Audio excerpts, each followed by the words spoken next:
The summer of 2023 was my big dive into the fighting game genre, Street Fighter VI being the catalyst for the plunge. I don't know why, but there's still a part of me that wants to go back to it even though I like Tekken 8 more. Part of it is that I was going through an emotional time when it released, giving me a personal tether to it during the first 6 months of its life cycle.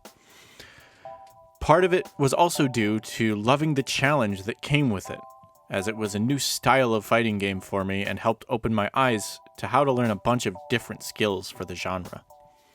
Whether it be spacing, whiff punishing, or how to learn a character, Street Fighter VI introduced me to the beginning stages of these lessons. And while I only made it to gold ranks by the end of my serious tenure in the game, the things I learned were a decent foundation once Tekken 8 came out in January the next year. And while I switched around characters for a while, I think it's important that I found a character to really focus on and learn the game through them. It's what I'll talk about in my next video. In this video, I wanted to talk more about the games themselves, since I've already introduced you to the fighting games genre, a casual's perspective with Jake, a bunch of the most useful terms, and what I think would help welcome newer players to this community. This was originally going to be the third video in the series, but I felt it would fit better after the full extent of talking about the genre as a whole. I will note that I will not list some people's favorite game because I haven't played it. I also will defend my stance that I am not a tag fighter player. I have tried them and am not a fan of those kinds of games. Because of this, I will not be talking about Dragon Ball FighterZ, the Marvel vs. Capcom series, or even Skullgirls, which I believe I would like if I did play it. Lastly, I'm mostly going to cover bigger titles in the FGC rather than trying to list a million different games, because that would be super overwhelming.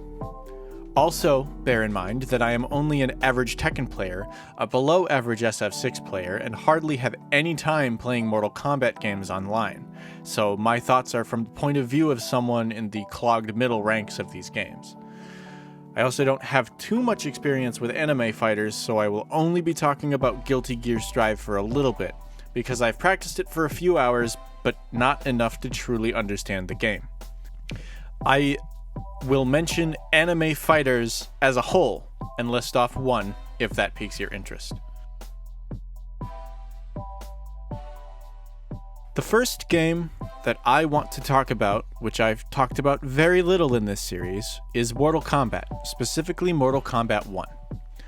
The current iteration of the MK series is one of the best games for newcomers because of its relaxed skill floor as well as a much more casual appeal. While this game has sold poorly due to the base $70 price tag at launch, it is still a decent game mechanically to introduce you into the series. All of the fundamentals for fighting games can be applied to it. Another major reason is that it gives something a lot of other fighting games don't: the novelty of uncensored violence. Sure, this series has been around for decades and the novelty has been done many times. There is still something satisfying about the explicit content within it. And while I can't really show too much of that in this video, I still think it's a fun part of this series. If I could choose which MK game should be immortalized, it would be Mortal Kombat X. MKX has some of the most fun fighting game mechanics that made it fast-paced, even for a Mortal Kombat installment. Both Mortal Kombat 11 and 1 are a bit slow for my tastes, so MKX is my favorite, especially since that was really my beginning in the MK series. There are a lot of cons that come with choosing this series. A major one is the community's toxicity. Something about this being an American title, added onto the fact that it's mostly for casual players who don't always understand how fighting games are typically played, makes the community so toxic to each other. I've watched videos of people complaining about someone using plus frames, a staple in other fighting game franchises. While this game is easier to pick up, it's still balanced like other fighting games, with strong moves and weak moves that have specific uses. Another is that the mechanics of the game don't always make sense between characters. What Johnny Cage can do compared to the new DLC characters sometimes seems to become muddy. This happens in other games too, but MK1 has seemed to do so in a way that changes how mechanics work within its own engine sometimes. Another con plaguing this game is that the gameplay feels sluggish compared to other fighting games. Character movement, hit advantage, combo lengths, and other things feel like they take the pace away from the game. If you don't have meter to break combos, you're potentially going to be stuck in a 20-second combo for one mistake. And while other fighting games have these combos, with MK1, their typical bread and butter... And while other fighting games have these combos, with MK1, they're typical bread and butter combos rather than optimized milked combos. Lastly, personally, I am not a fan of the cameo system. Though, again, I am not a fan of tag fighters in general. This really turned me away from this game. If you don't mind having an extra mechanic in the game that you get to control, that's your choice. I just don't think it's a great mechanic for beginners to have to think about. While I personally don't play this game, I do think it's a decent starter for beginners, as it's a game tailored toward a casual audience. MK1, while pretty much faltering from a content standpoint as of recently, is still a beginner-friendly game from a mechanic perspective. To rate this in terms of accessibility, both with game mechanics and community though, I'd probably only give it 2 out of 5 rating. A game I've mentioned before, and it's one of my favorites, is Street Fighter 6. This game has made some massive leaps and bounds when it comes to ease of access for newcomers. Between a much better tutorial and an easier control scheme, you can learn the mechanics better in this game like never before. Whether it's Ken and Ryu and Akuma you're a fan of, or new characters like Aki, JP, and Jamie, you can even learn these challenging characters if you choose to. As I've mentioned, the modern control scheme is great for beginners. It makes specials and supers only a direction and a button at most. This helps take execution out and lets you focus more on what you should be thinking about. The community was not happy about this change, but it isn't overpowered or cheating, so it's well recommended to use it if you'd like. If you would like to learn the executions, that's alright too, since you get more command over your move list using classic controls. It's all personal preference, and don't let anyone tell you that you're wrong for using it. Another thing that is great about this game is that you learn how to manage the mental stack. This is the term for how much is actually happening in the game, and Street Fighter 6 has it in abundance. Whether it be drive impacts, drive rush, EX wake-ups, Okizemi, and other prediction and reaction-based things, there is a lot to keep in mind.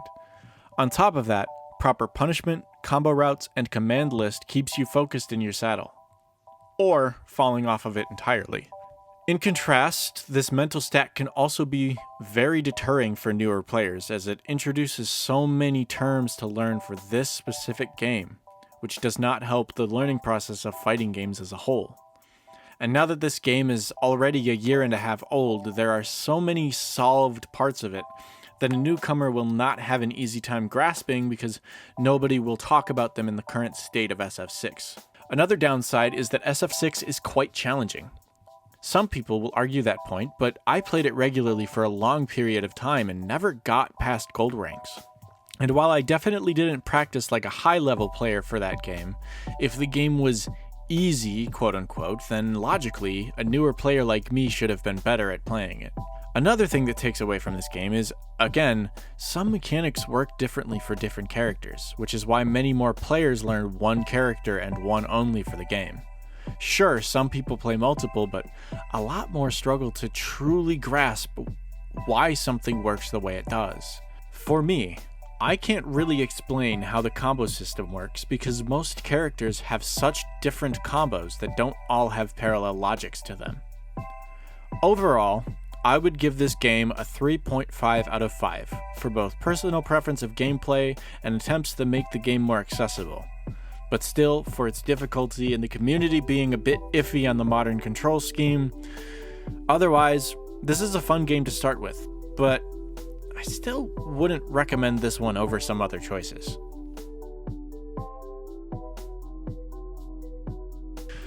One of my favorite fighting games that I've put absolutely zero time into learning shows how great it is. Being new to the game and still finding fun combos and feeling like cool stuff is possible without too much brain power? That's what makes a fun and accessible fighting game to me. Killer Instinct is like Mortal Kombat but with less gore, yet somehow way more intensity. The announcer's deep voice hyping you up for doing good, the massive impacts on every hit, the wild animations, and the diverse cast of characters will give every new fighting game player something to chew on. The combo system is also well explained in the tutorial, which many games don't really give you. The rest of the mechanics, of course, are discussed in the tutorial. The game itself has quarter circles and DPs in it, and they're used often, but they are also used continuously, not only for certain situations. The characters in this game are also quite unique, and it even includes the Arbiter from Halo. I sometimes feel as though I should put far more time into this game, though I know it's not really getting updates anymore, so I feel like I'd be joining an all but dead game. I don't think it's a con though if you want to play it. You'll just be getting on to fight some people that are likely to understand the game far better than you for a while. I think this game has one of the easiest barriers of entry to break through, because every time I log into it, I feel like I can just pick up and play it, which is almost never the case for fighting games. It's a very good starting kit for a great beginner player, so I highly recommend it. My only con for this game is that it can be quite overstimulating, so if you're sensitive to a lot of noise and flashing lights, that's my only reason why someone would want to avoid this game. Otherwise, I'd give it a 4.5 out of 5. This is the other game on this list that I have very little experience in, but I won't dwell on this one. All I'll say is if you're looking for an offbeat, non-traditional fighting game with interesting characters, I highly recommend this one. However, there would be a pretty decent change if you change over to other titles, since this has nothing like any of the other common control schemes or styles of play. I will say that I would be interested in this game if I wasn't too deep into the big one I want to make a case for. Overall, I would give this one 3.5 out of 5. Are we really surprised that this is my number one pick? Well, for some of you, probably yes. Tekken has a reputation for being quite difficult, and yes, that is very true. At its highest level, there are so many things Tekken makes you think about. I do believe it has some really nice skill floor things, and beginners can pick it up pretty easily.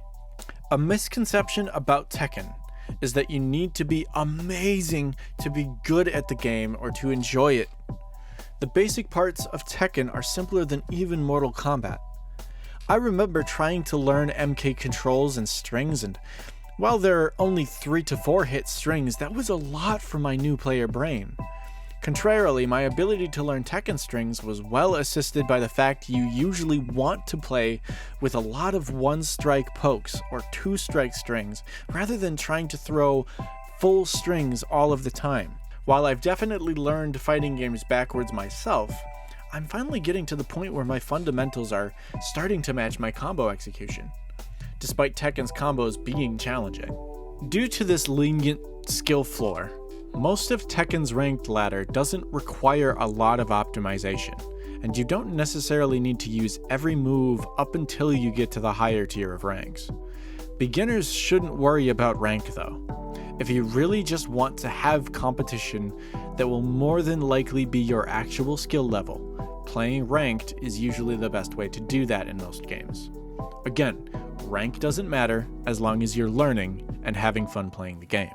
What Tekken 8 does really well is having a great user interface, and a really good way to learn the heat system and a terrific replay system to help teach you how to do things. And of course, YouTube is always your friend if you really don't know what to look for with your own replays.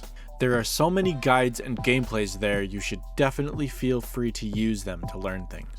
Cons are really that once you get to a certain point, guides and other things like that will stop helping you so much. Once you've gotten your fundamentals down, you'll be able to play in the higher ranks, but that's where things get really challenging. Those beginner guides no longer have a lot of things you can use to get better, and it's really up to your dedication to maintain and raise your rank. The other cons are that it's truly challenging to adapt to the third dimension in the game. Your combos are going to get messed up by walls, you're going to get sidestepped a lot, and you're going to miss moves because all of that is happening at once. It's very overwhelming at first, so I encourage you to try and only focus on learning your character at the beginning rather than trying to learn the mechanics and your character all together. The last con I would say is that Tekken is expensive to get into. The $70 price tag means that you really shouldn't buy it unless you're going to put in the time to learn it well, or play it a lot. Overall, I would still give this game a 4.5 out of 5 though, because it really does let you pick how hard the game is between the character you choose and what you pick to learn first. So, what does picking the right game for you look like? And how can you make sure you picked the right one? Well, there is no guarantee that, as a beginner, you're going to click with a game right away. And a big part of that will be the character you pick. I will be making my next video about choosing a character, which is equally important to what game you pick. Accessibility is also partly on the beginner player to stick with a game, even if the first few times is a real struggle. Just play the practice mode until you feel comfortable trying to go learn the game. Then learn from your mistakes and continue to keep growing. Until next time, friends, good luck.